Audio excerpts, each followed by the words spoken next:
اب خیبر پر ہم آتے ہیں۔ خیبر کیا ہے؟ تقریباً مدینہ طیبہ سے 320 کلومیٹر دور یا 300 کلومیٹر کے قریب ایک بستی ہے جس کو خیبر کہتے ہیں۔ خیبر یہودیوں کا گڑھ ہے، یہودیوں کا مرکز، اور اس وقت سے لے کر کے حضور صلی اللہ تعالیٰ علیہ وسلم کی مدینہ طیبہ آمد سے بھی کافی پہلے سے خیبر میں یہودیوں نے ایسا اپنا وہ جمایا ہوا تھا کہ پورے عرب کے سب سے بڑے مالدار یہودی خیبر میں رہتے تھے، اور جنگی طاقت بھی سب سے زیادہ ان کے پاس تھی، اور غرور اور گھمنڈ اتنا تھا، پیسوں پر بھی اور جنگ پر بھی، طاقت پر بھی، کہ وہ کسی کو بھی ڈرا دیتے تھے۔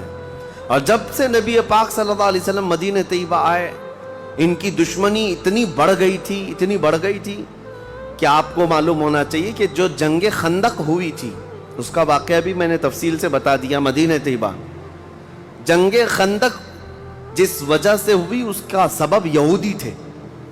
یہودیوں نے مکہ کے کافروں کو، مشرکوں کو، نجد کے کافروں کو، سب کو جمع کیا تھا اور پانی کی طرح پیسہ بہایا تھا جنگ میں۔ 12,000 لوگوں کو رسول اللہ کے خلاف اکٹھا کیا تھا یہودیوں نے۔ یہ خیبر کے یہودی تھے، کیونکہ نبی پاک صلی اللہ تعالیٰ علیہ وسلم جب تشریف لائے تھے، 2 قبیلے یہودیوں کے مدینے میں آباد تھے، بنو نذیر اور بنو قریظہ۔ آپ کو میں نے سیرت کے بیان میں یہ بھی بتا دیا تھا، اور یہ دونوں قبیلوں نے حضور صلی اللہ علیہ وسلم کے ساتھ غداری کی تھی، وعدہ خلافی کیا، معاہدہ جو تھا اس کو توڑ دیا۔ اس کی وجہ سے ان یہودیوں کو جو مدینے میں رہتے تھے جلا وطن کر دیا گیا تھا، نکال کر باہر کر دیا گیا۔ تو جتنے مدینے سے نکالے ہوئے یہودی تھے وہ سب خیبر میں جا کر جمع ہو گئے تھے۔ خیبر میں جا کر کے ان لوگوں نے اڈا بنا لیا تھا، اور ڈیلی ان کی صرف اور صرف یہی منصوبہ بندی ہوتی تھی کہ محمد صلی اللہ علیہ وسلم اور ان کے ساتھیوں کو کیسے مارا جائے، کیسے قتل کیا جائے۔ کوئی بھی دور دراز سے اگر چھوٹی سی دشمنی رکھتا تھا رسول اللہ سے، تو یہ یہودی خیبر کے پورا کا پورا مال ان کے پاس بھیجتے اور ان کو کھڑا کرتے کہ تم جاؤ، ہم سپورٹ میں ہیں، ہم سپورٹ کریں گے۔ ساری جنگوں میں مشرکوں کا سپورٹ کرتے تھے۔ اب میں آپ کو بتاؤں، جن کے دلوں میں اتنا زہر بھرا ہوا تھا رسول اللہ صلی اللہ علیہ وسلم کی دشمنی کا، اب ان لوگوں نے دیکھا کہ یہ اب ان کی طاقت بڑھتی جا رہی ہے، اور بادشاہوں کو تک ان لوگوں نے اسلام پیش کر دیا، اور اسلام اب مکہ مدینے کا نہیں رہ گیا، اب تو ایران بھی چلا گیا ہے، مصر بھی چلا گیا ہے، حبشہ بھی چلا گیا ہے، یمن بھی چلا گیا ہے۔ تو ان کے پیٹ کا درد اور بڑھ گیا۔ ان لوگوں نے پھر اب فیصلہ کرنا شروع کیا کہ اب سارے لوگوں کو جمع کرتے ہیں۔ ایک قبیلہ تھا بنو غطفان، یہ مشرکوں کا قبیلہ تھا، اور وہ جنگی طاقت بہت زیادہ رکھتے تھے۔ اس وقت عرب میں وہ نڈر مانے جاتے تھے۔ یہودیوں نے ان کو بلا کر کے جنگ کا پلان کیا کہ مدینے پر اچانک چڑھائی کریں گے اور تہس نہس کر کے رکھ دیں گے، کسی کو خبر بھی نہ ہو، پورے مدینے کی اینٹ سے اینٹ بجا دیں گے۔ انہوں نے پلان کیا راتوں رات، لیکن مخبر صادق رسول اللہ صلی اللہ تعالیٰ علیہ وسلم کا حال یہ ہے، اور کوئی غیب کیا تم سے نہاں ہو بھلا۔ نبی پاک صلی اللہ تعالیٰ علیہ وسلم کو خبر ہوئی کہ یہودیوں نے میٹنگ کی ہے اور راتوں رات مدینے پر چڑھائی کرنے والے۔ دوسرے دن حضور پاک صلی اللہ تعالیٰ علیہ وسلم نے صحابہ کو جمع کیا، تو جتنے صحابہ تھے سب جمع ہو گئے، تقریباً 1600 صحابہ تھے۔ کتنے؟ 1600 صحابہ۔ 1600 صحابہ مدینہ طیبہ سے نکل پڑے حضور کے ساتھ کہ ان یہودیوں کو خیبر سے نکلنے سے پہلے ان کا راستہ ہم روکیں گے کہ مدینے پر کوئی بھی چڑھائی نہ کر سکے۔ جب رسول اللہ صلی اللہ علیہ وسلم صحابہ کو لے کر چل پڑے، چال الٹی پڑ گئی۔ یہودیوں نے یہ سوچا تھا کہ مدینے پر اچانک حملہ ہوگا، کسی کو کانوں کان خبر نہیں ہوگی، لیکن ایسا ہوا کہ 8 دن کے بعد اچانک حضور خیبر پہنچ گئے، ان کو کانوں کان خبر بھی نہیں ہوئی۔ نبی پاک صلی اللہ تعالیٰ علیہ وسلم صحابہ کے ساتھ جب پہنچے، صبح ہو رہی تھی، خیبر کی وادیوں میں حضور داخل ہو رہے تھے، تو یہودی اپنے اپنے کھیتوں میں کام کرنے کے لیے جا رہے تھے۔ جیسے ہی مدینے کی فوج کو دیکھا، ہیبت طاری ہو گئی، الٹے قدم اپنے قلعوں میں واپس بھاگتے رہ گئے اور چیخ مارتے رہ گئے کہ محمد بھی آئے ہیں اور مسلمان بھی آئے ہیں۔ حضور صلی اللہ علیہ وسلم نے ان کی چیخ و پکار کو سنا تو ایک جملہ فرمایا۔ حضور صلی اللہ علیہ وسلم فرماتے ہیں جن کافروں کی وادی میں ہم اتر پڑے ان کی صبح خراب ہو ہی جاتی ہے، اور یہ خیبر اب برباد ہوگا۔ حضور کے الفاظ تھے، جملہ نکلا، صحابہ کرام اتنی جوش سے نعرہ لگا رہے تھے کہ یہودیوں کے سارے قلعے صحابہ کی آواز سے گونجنے لگ گئے۔ خیبر میں 8 قلعے تھے، 8 مشہور قلعے۔ انہوں نے بہت مشہور اس وقت کی طاقتور یعنی عمارتیں ایسی بنا رکھی تھیں کہ ان کا یقین تھا کہ کوئی ان قلعوں کو توڑ نہیں سکے گا۔ اور حد تو یہ ہے کہ آج 1400 سال گزر گئے، ابھی بھی وہ قلعے موجود ہیں، آج بھی موجود ہیں خیبر میں۔ وہ قلعوں کے باقیات، کھنڈرات ابھی بھی موجود ہیں۔ اب آپ اندازہ کریں کہ 14 صدیاں گزرنے کے بعد اب بھی وہ قلعے ہیں تو اس وقت کتنے محفوظ رہے ہوں گے، کتنے مضبوط رہے ہوں گے۔ ان کو بڑا غرور تھا۔ 8 مشہور قلعے تھے، قلعہ نائم، قلعہ نطاد، قلعہ قموس، ان کے نام تھے الگ الگ۔ ہر قلعہ الگ الگ کاموں کے لیے استعمال ہوتا تھا۔ اب نبی پاک صلی اللہ تعالیٰ علیہ وسلم خیبر جب پہنچے، 1600 صحابہ ہیں۔ اب سنیے، ایک قلعہ نائم تھا جس میں سارا ذخیرہ تھا، کھانا پانی اور سب کچھ وہاں پر تھا، اور اس کی ذمہ داری سلام بن مشکم نام کا ایک یہودی، وہ بہت ہی بغض و عداوت میں بھرا ہوا یہودی تھا، اس کے ذمے تھی۔ اور قلعہ قموس جو سب سے بڑا قلعہ تھا، اس کی ذمہ داری مرحب نام کے یہودی کے پاس تھی۔ اور مرحب وہ شخص ہے جس کے بارے میں مشہور تھا کہ وہ 1000 لوگوں سے تنہا لڑ سکتا ہے۔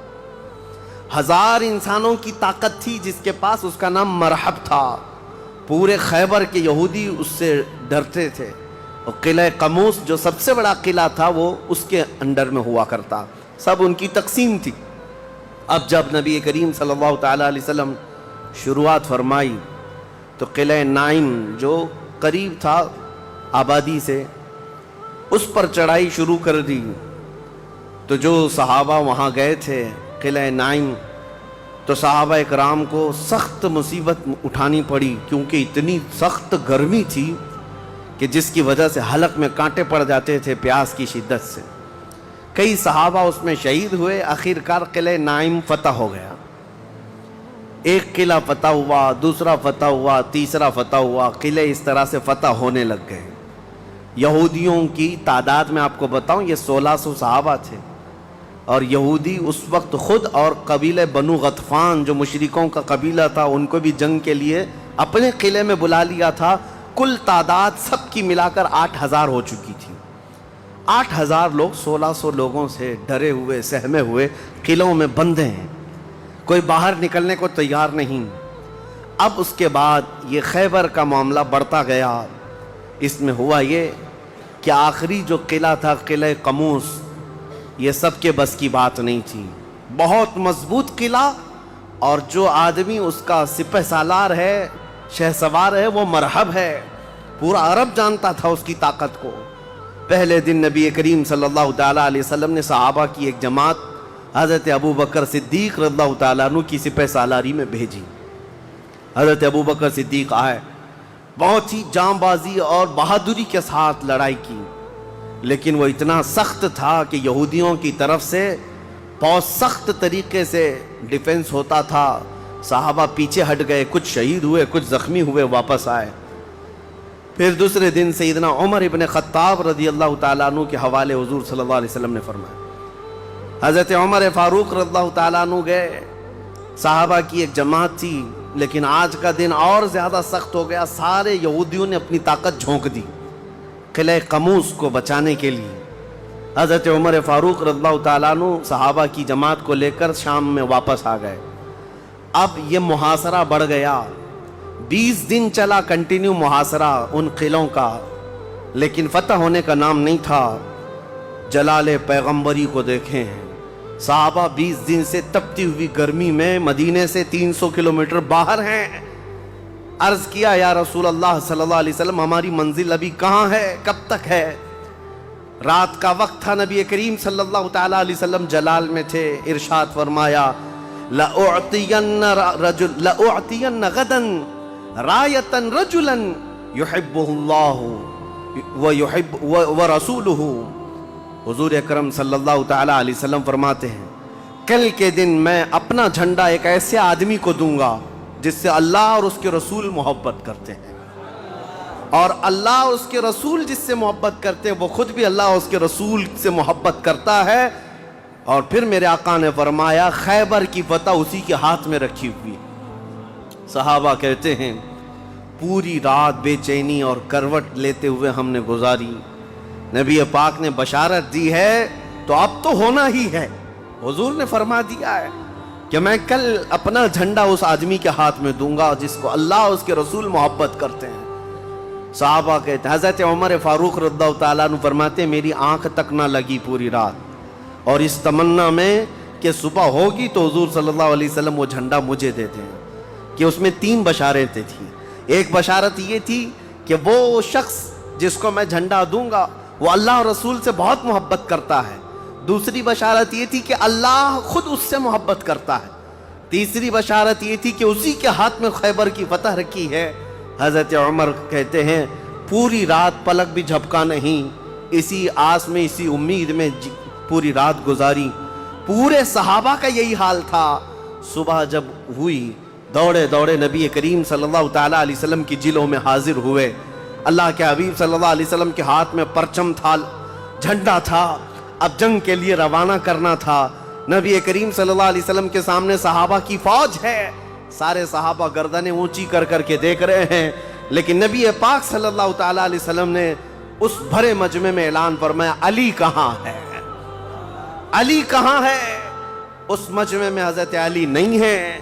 صحابہ نے کہا یا رسول اللہ وہ بخار میں ہیں، بیمار ہیں اور آشوب چشم ہے، آنکھیں لال ہو چکی ہیں، آنکھوں سے پانی آ رہا ہے۔ نبی کریم صلی اللہ علیہ وسلم نے فرمایا لاؤ، اسی حالت میں بلا لاؤ۔ صحابہ گئے، حضرت علی کو بلا لائے، بخار کی حالت میں ہیں، آنکھوں میں آشوب ہے، سرخی آ چکی ہے۔ نبی کریم صلی اللہ علیہ وسلم نے قریب بلایا، اپنا لعاب پاک نکال کر ان کی آنکھوں میں لگایا۔ حضرت علی فرماتے ہیں مجھے ایسا لگا کبھی آنکھوں میں کوئی مرض آیا ہی نہیں تھا، بخار بھی نہیں تھا۔ نبی کریم صلی اللہ تعالیٰ علیہ وسلم نے اپنے ہاتھ میں موجود پرچم حیدر کرار کے ہاتھ میں دیا، کہا جاؤ علی تمہارے ہاتھ میں اللہ نے فتح رکھی ہے۔ حضرت علی کرم اللہ وجہہ الکریم اپنے ہاتھ میں پرچم لے کر کے جب قلعہ قموس کی طرف بڑھتے ہیں، جانتے ہیں وہ تاریخ کا وہ عظیم دن ہے، محرم کی غالباً 9ویں تاریخ ہے۔ میں نے شروع میں ہی کہا کہ یہ ایک تاریخ کا ایسا حصہ ہے جس سے ساری باتیں آگے کی فتوحات جڑی ہوئی ہیں۔ کیوں میں آپ کو بتاتا ہوں، حضرت علی جس انداز سے جا رہے تھے اس وقت لوگوں کے اندر ہیبت طاری تھی، صحابہ آپ کے ساتھ تھے۔ جیسے ہی قلعہ قموس کے پاس گئے، سیدھے حضرت علی کرم اللہ وجہہ الکریم نے للکار کر کے مرحب یہودی کو بلایا کہ باہر آ جا اپنے قلعے سے اور مجھ سے مقابلہ کر۔ وہ ہاتھی کی طرح سے ڈیل ڈول رکھتا تھا اور خرامہ خرامہ سامنے آیا اور للکار کر کے کہنے لگا قد علمت خیبر انی مرحب شاک السلاحی مجرب، تمہیں معلوم ہے پورا خیبر مجھے جانتا ہے کہ میں مرحب ہوں۔ شعر پڑھ رہا تھا، پورا خیبر جانتا ہے کہ میں مرحب ہوں، سر سے لے کر پیر تک ہمیشہ ہتھیار میں رہتا ہوں، اور نہایت ہی تجربہ کار آدمی کہ جس کا وار کبھی خالی نہیں جاتا ہے۔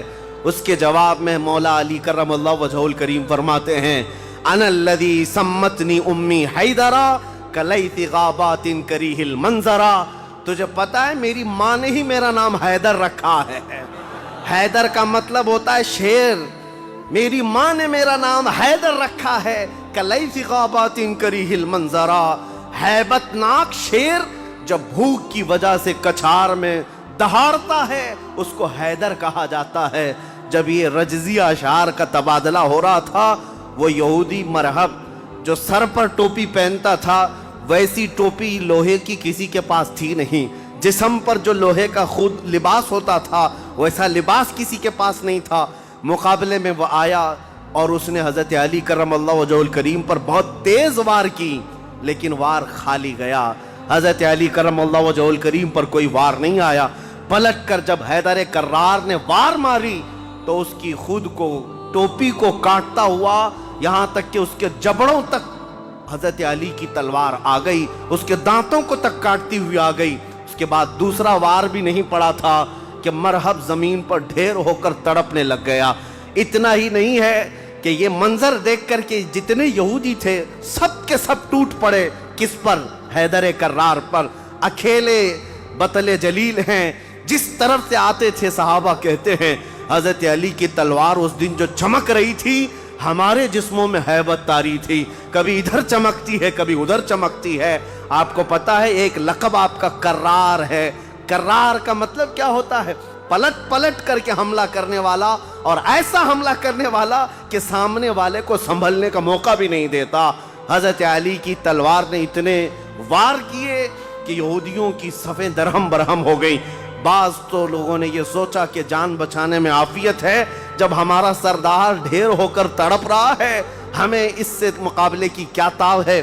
بڑھتے گئے حضرت علی، سیدھے قلعہ قموس جو تھا وہاں جا کر کے کھڑے ہو گئے تو یہودیوں میں ایک اعلان ہوا کہ اگر یہ علی بن ابی طالب قلعے کے اندر گھس گیا تو خیبر قیامت تک ہمارے ہاتھ میں نہیں آ سکتا، اپنی طاقت لگا دو۔ سارے یہودی ٹوٹ پڑے، جتنی فوجیں تھی ٹوٹ پڑی۔ جانتے ہیں حضرت علی اپنا ڈیفنس کیسا کر رہے تھے، اپنے بچاؤ کے لیے کیا کر رہے تھے؟ قلعہ قموس کے دروازے کو جو پھاٹک تھا ایک ہاتھ سے اکھاڑ دیا اور بائیں ہاتھ سے صرف دروازہ پکڑتے تھے، سیدھے ہاتھ سے تلوار سے حملہ کیا کرتے تھے۔ ایک ہاتھ میں دروازہ لے کر کے ڈیفنس کر رہے ہیں، ڈھال بنائے ہوئے ہیں، جہاں سے تیر آئے یا تلوار آئے اس دروازے سے آپ نے اپنے آپ کا ڈیفنس کیا ہے۔ صحابہ کہتے ہیں ہم دیکھتے رہے، وہ دروازے کو ایسے اپنے ہاتھ میں نچھا رہے تھے جیسے کوئی چھوٹا کھلونا اپنے ہاتھ میں نچھایا جاتا ہے۔ حضرت علی کرم اللہ وجہہ الکریم نے اس قلعے کا پھاٹک توڑ دیا جس کو 20 دنوں سے صحابہ جا کر کے آ رہے تھے، توڑ نہ سکے تھے۔ پھر اس کے بعد جب جنگ ٹھنڈی ہوئی، بعض لوگ یہ کہتے ہیں کہ قلعے کا پھاٹک اٹھا کر کے پھینک دیا، پھینکا نہیں، پوری جنگ بھر حضرت علی اس دروازے کو پکڑ کر کے جنگ کرتے رہے اور قلعے کے اس دروازے کو اپنی ڈھال بنائے رہے۔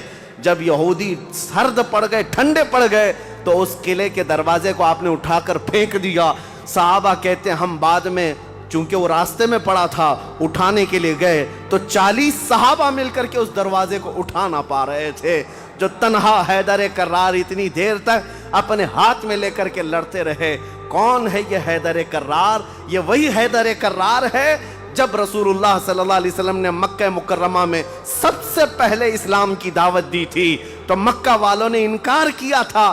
9 سال کا ایک بچہ کھڑا ہوا تھا، کہا یا رسول اللہ میں آپ کے دین کی حمایت کروں گا۔ پتلی پتلی ٹانگیں تھی، کمزوری تھی۔ رسول اللہ نے اس 9 سال کے بچے کو دیکھا اور سینے سے لگایا اور بارگاہ رب العزت میں عرض کیا کہ مولا اس کی ٹانگوں میں اور اس کی بازوؤں میں تو طاقت عطا فرما۔ وہ 9 سال کا بچہ جب 25 سال کا ہو گیا تو فاتح خیبر بن کر کے نکلا، حیدر کرار بن کر کے نکلا۔ اسی لیے سچ کہا ہے جس نے کہا ہے شاہ مرداں شیر یزداں قوت پروردگار، لا فتح الا علی لا سیف الا ذوالفقار۔ یہ ہے جس کا مطلب یہ ہوتا ہے فارسی میں شاہ مرداں شیر یزداں۔ نوجوانوں کا اگر کوئی بادشاہ ہے تو وہ حیدر کرار ہے۔ شیر یزداں اگر اللہ کا کوئی شیر ہے تو حیدر کرار ہے۔ قوت پروردگار، اللہ کی طاقت کا مظہر دیکھنا ہے تو وہ علی بن ابی طالب ہے۔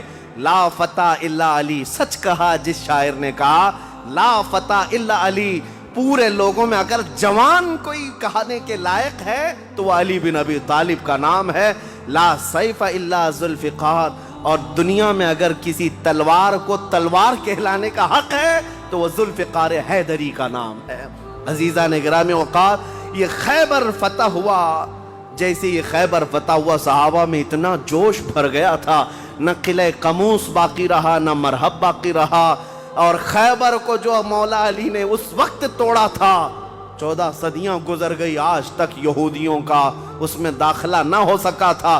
یہودیوں کو پتا تھا ایک بار علی اس میں داخل ہو گیا تو قیامت تک خیبر ہمارے ہاتھ میں نہ آ سکے گا۔